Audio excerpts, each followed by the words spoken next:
Hari Om, Jai Shri Ram, Sai Deepak Anna. Good, you've come in VST, good. My question is regarding your love life. Let me finish the question. Yeah. Whom do you love the most, Gandhi or Godse?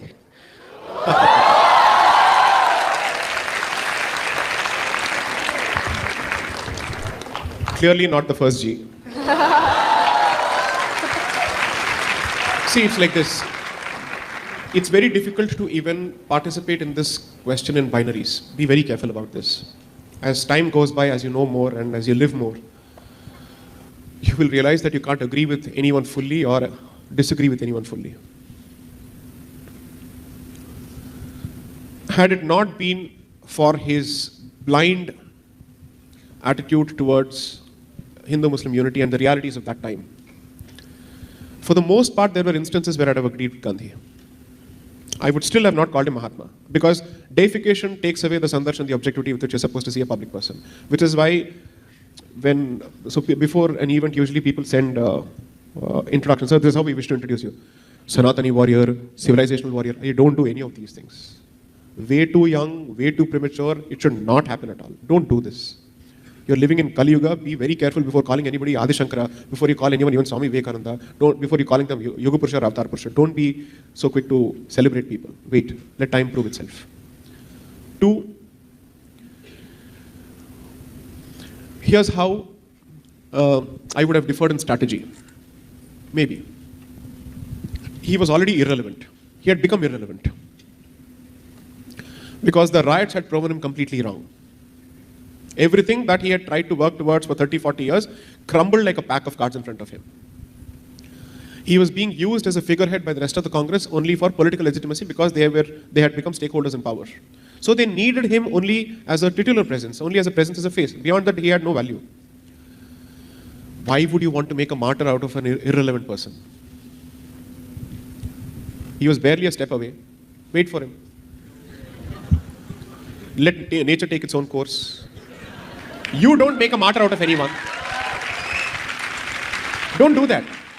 You don't do that.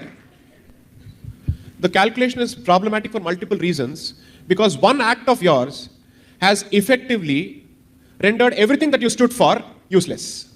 One misstep. Remove that final act from the second G's life and then ask yourself, what is it about him that you agree or disagree with? Take away that last act and then do the analysis. Similarly, take away Gandhi's last phase and do the analysis. It's unfortunately the final act that remains in public eye and public memory. Okay, violence is wrong. Killing of a person is wrong. Would you have said the same thing when Bhagat Singh killed Captain Saunders? Right. So in principle, you don't seem to have a problem with people killing each other, even if it's an assassination. Right. So now that we have addressed the central question,